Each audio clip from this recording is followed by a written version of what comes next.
All right, everybody, welcome in. This is Todd with Zilla Elite Fantasy, bringing you the adjusted line play report for Week 8 in the NFL here. We're going to go through and just kind of highlight some potentially deep dives in some of the normal waiver wire picks that you can get for this week.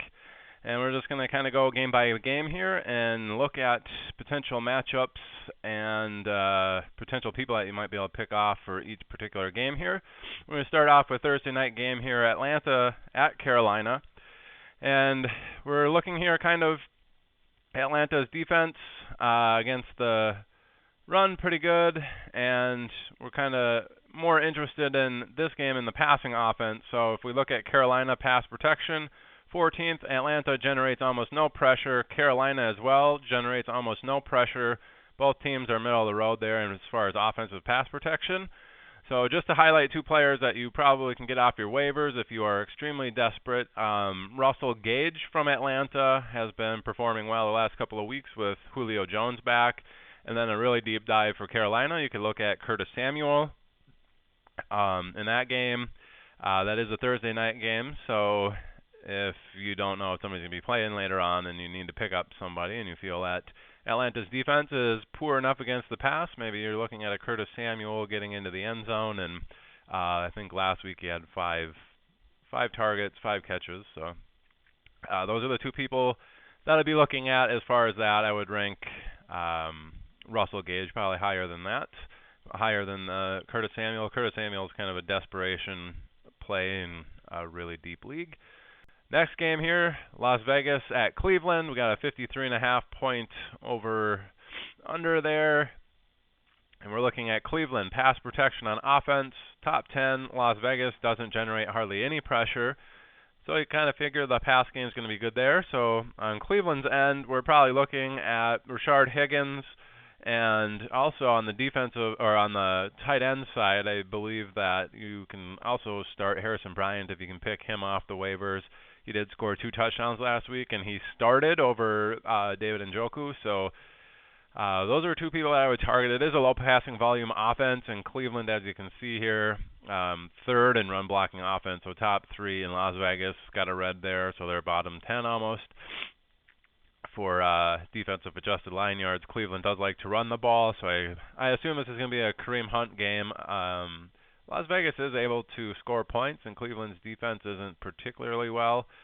Just looking at the offensive pass protection, Las Vegas 13th, kind of on the top end of the middle there, and Cleveland pass rush 19th, kind of on the low end of the middle range there. So Cleveland has difficulties kind of guarding that tight end position, which I think Darren Waller's going to have a big game, but he's not going to be on your waiver wire. So somebody that's similar to that, I think, would be Hunter Renfrow, possibly sitting on your waiver wires. Could be somebody that you could play this week. I do expect Las Vegas to kind of be playing from behind in this game because I think Cleveland's just going to be able to move the ball all over them, kind of like they did with Cincinnati. And that might lead to a few more underneath targets, especially if they're going to have somewhat of some time there. I think Hunter Renfrow can get open, and Derek Carr likes his underneath passes there. Otherwise, maybe if you want a deep dart throw, and Nelson Aguilar has been getting quite a bit of run there, and I think he's getting the highest snap share there. And let's bring us to Indianapolis at Detroit. Not a whole lot of people on Detroit that you can pick off the waivers that I'd be interested in. However, in Indianapolis, you look at the offense with pass protection, 6th in adjusted sack rate there, and Detroit, one of the worst in rushing the passer, so generating no pressure. And when that happens, we've seen Phillip Rivers, when he has quite a bit of time, actually throw the ball kind of deep to some of these people. And Detroit's defense is bad enough where I think somebody like a Marcus Johnson, who's more of their deep threat, and he's averaging almost like 20 yards of reception for that team, I think he could see a deep bomb in this game. And he's been seeing, with all the injuries there, in between like 4 or 7 targets, somewhere in that range, I believe, every game. So Marcus Johnson from Indianapolis, the wide receiver there. Otherwise, nobody else here that you can really consider off the waivers. Pittsburgh, Baltimore. Let's look at that one. Pittsburgh, I don't know if anybody on that team is really going to be on the waiver wires. So if you look at this, Pittsburgh number 1 in pass rush. Baltimore's offensive line actually isn't rated that good. Pass protection 22nd, run blocking 23rd. So I think they're going to actually struggle quite a bit moving the ball, and I think you're going to see a lot of pressure on Lamar Jackson there. So Lamar Jackson, I could see have quite a few rush attempts, but also kind of getting those underneath pass routes, which mostly go to Mark Andrews and Devin Duvernay. Devin Duvernay would be one of those deep sleeper picks that you could get off the waiver wire for free. And out of this game or this matchup, I would say Duvernay is about the only guy that you're concerned with for any sort of Week 8 waiver wire pickups. New England versus Buffalo. Look at this one. We have pass protection offense on Buffalo pretty good. New England, surprisingly, they're not that good at rushing the passer. One of the bottom-end teams in the league. So I think Buffalo's going to have some time there. You do have John Brown probably injured. I don't know if he's going to play this week. I would guess not, just the way he's been banged up for 3-4 weeks. It seems like he can't get healthy, and he was out this last game. I would say Cole Beasley is somebody, since New England's probably going to have Stephon Gilmore on Stephon Diggs. Excellent matchup. Best route runner in the league, Stephon Diggs, against the best cornerback in the league, which is Stephon Gilmore. I believe that's going to be excellent matchup to watch, which means I don't know how much Josh Allen's going to really be targeting Stephon Diggs in this game, which leads me to believe with this amount of time he's going to find Cole Beasley underneath for quite a few receptions again. So Beasley this week is actually somebody I'm pretty high on as far as grabbing off the waiver wires. And then you look at the New England side, nothing pops out necessarily, but the run blocking for New England is top 5. Buffalo's towards the bottom end of the middle of the pack there for adjusted line yards given up. So I think New England's going to run the ball all over Buffalo, which probably means Damian Harris could be somebody that's on your waiver wire. And running back is extremely thin with bye weeks and all these injuries and stuff. So I think putting in Damian Harris maybe as a flex play or as your RB2, you could do worse this week. So those would be the two people I'm looking at in this matchup, Cole Beasley, and from New England, you'd have the running back Damian Harris. New York Jets at Kansas City. We're looking, let's kind of look at the pass protection offense on Kansas City. Top 8, Jets don't generate much pass rush. Kansas City does have Demarcus Robinson filling in for Sammy Watkins. He might still be on your waiver wires. As far as Kansas City's concerned, I think that's where you're going to get most of your waiver wire pickups. Why bother picking up any of the Jets? They're bad, and I wouldn't want any piece of that outside of Crowder for the most part. In Kansas City, 11th in run blocking, but the Jets are actually pretty good at stopping the run, so I don't see their run working that well. They're just going to pass all over the Jets.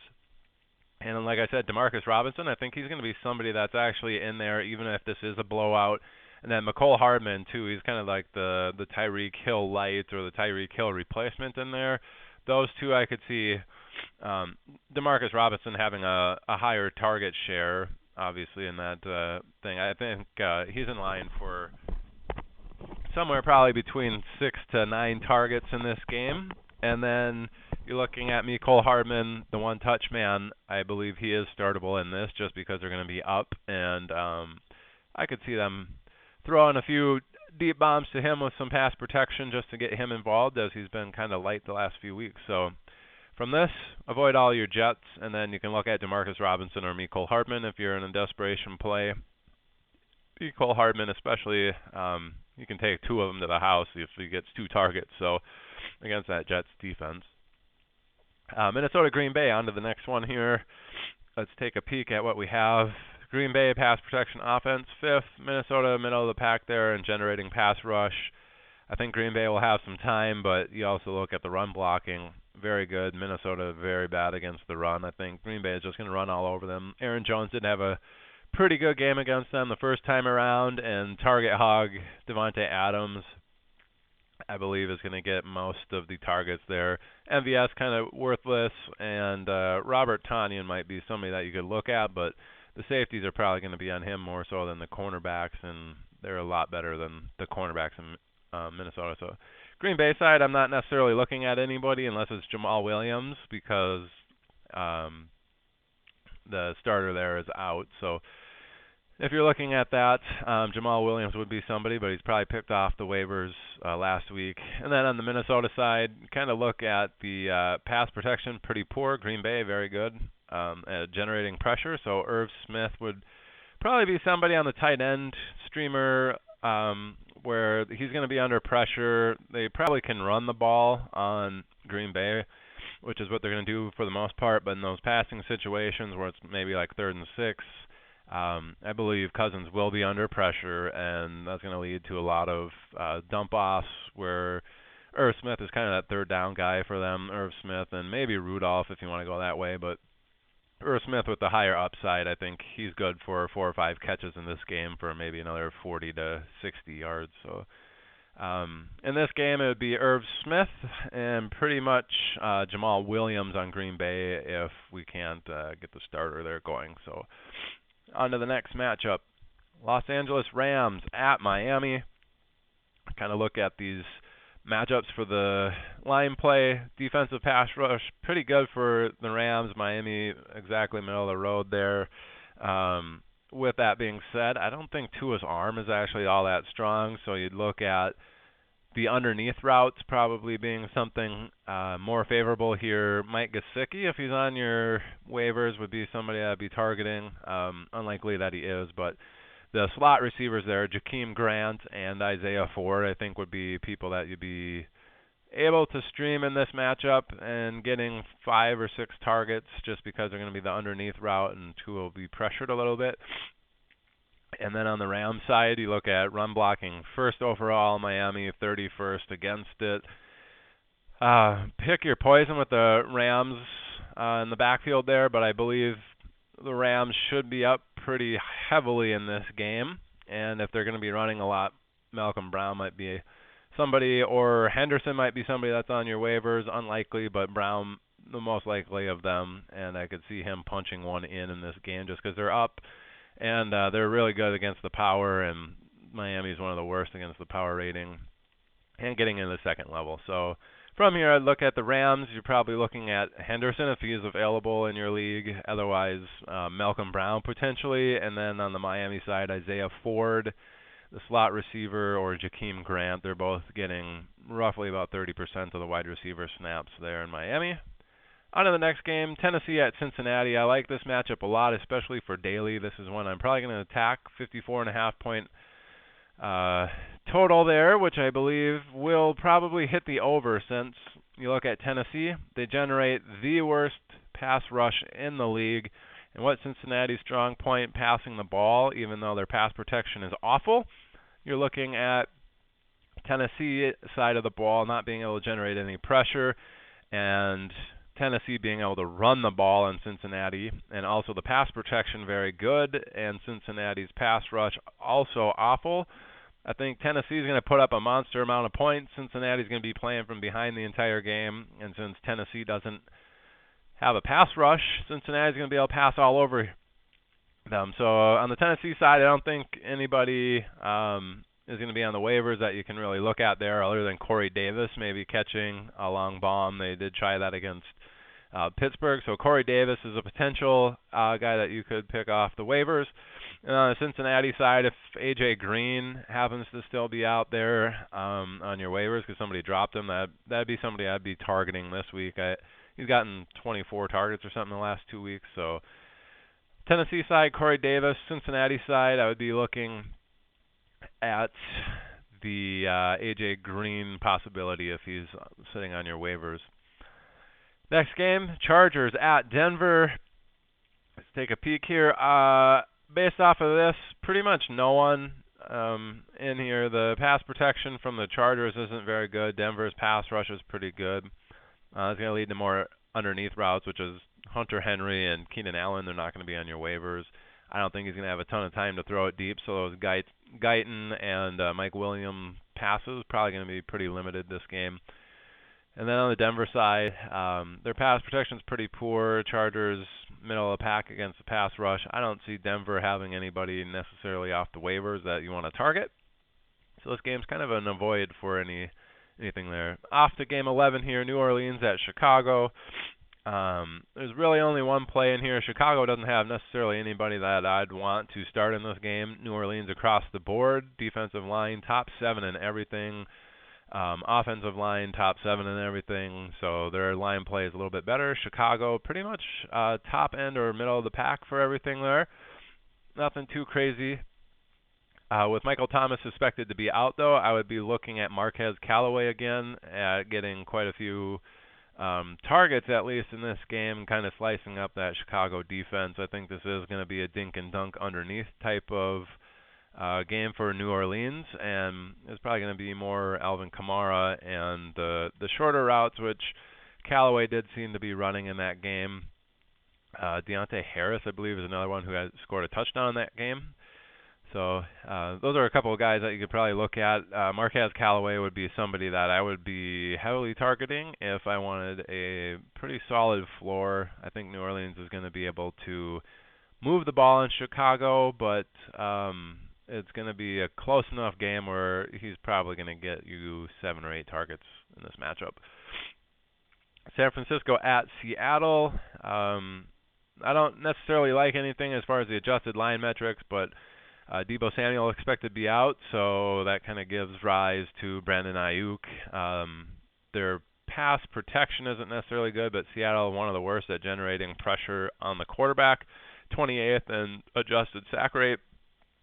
So Garoppolo should have time. Seattle's defensive backs are pretty poor, and San Francisco's running back situation is pretty dire, so I think Ayuk's also going to get quite a few rush attempts as well. So that's somebody that you could look at. On the Seattle side, I'm not necessarily interested in anyone based off the adjusted line metrics, but Carson is expected, I believe, to miss a week or two with a foot sprain. MRI confirmed on Monday, and Carlos Hyde is somebody that's going to walk into 15 to 20 touches in this game, and that's something that you could easily use in the running back landscape these days. On to the next one, we have Dallas at Philadelphia. Let's take a peek at this one. Pretty much no one on the Dallas side because they're most likely going to have a backup. I don't know what they're going to be doing for practice this week. Probably having the DiNucci guy in there, and then not sure how they're going to game plan, which probably involves mostly running the ball. And they've kind of lost out on their offensive line. So Tony Pollard on the Dallas side, if you need an absolute dart throw because your entire league has picked up everybody else, Pollard might get you like 4 or 5 points on a couple of catches. They've been using him in the pass game there. Otherwise, Dallas, really nobody. And then Philadelphia, I'm not excited as far as anything is concerned on here. is concerned. Their pass protection is actually pretty poor. And Dallas is middle of the road at getting after the quarterback. But Jalen Reagor is coming back potentially for this game, or at least he could play in this game. So that's somebody that you could pick off the waivers. But I'm not exactly sure if he's going to start this week or not, or even play. So keep an eye out on that. That's potential there in Philadelphia. Then we have the last game of the week here on Monday night is Tampa Bay at Giants. These people are on bye. Houston, Washington, Arizona, Jacksonville. So looking at the last game of the week, Tampa Bay at New York Giants. I don't think anybody from Tampa Bay, maybe you can grab Antonio Brown just as a speculative ad, but I wouldn't be playing him this week. Godwin, I think, was ruled out as far as his finger is concerned. So Antonio Brown, maybe you could start him, but I would wait and see kind of how that's going to work out in the long run and not start him in the first week that he's in that offense. But on the New York Giants side, you can kind of see Tampa Bay, or excuse me, the run blocking is pretty poor, and Tampa Bay very good against the run, so I don't think they'll be able to run the ball. They're going to have to pass it. So when you look at the offensive pass protection, they're on the bottom end of the mid-range people, and Tampa Bay is top 3 in pass rush.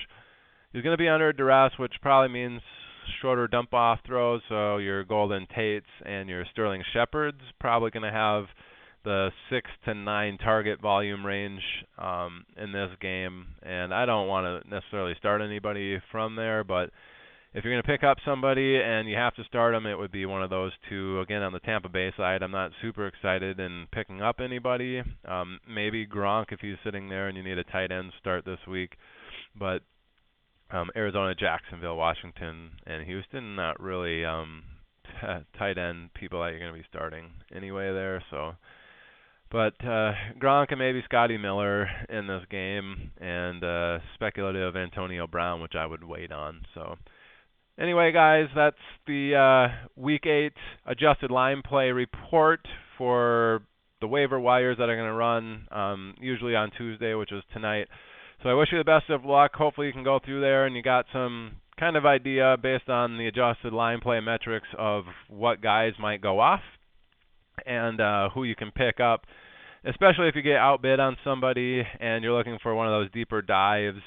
Just go through there and kind of look at these metrics and kind of the people that I highlighted in each game, and maybe you can go pick them off the waivers for free in the free agency aspect after your waivers run if you don't get the guy that you want. But hopefully you learned something on this week.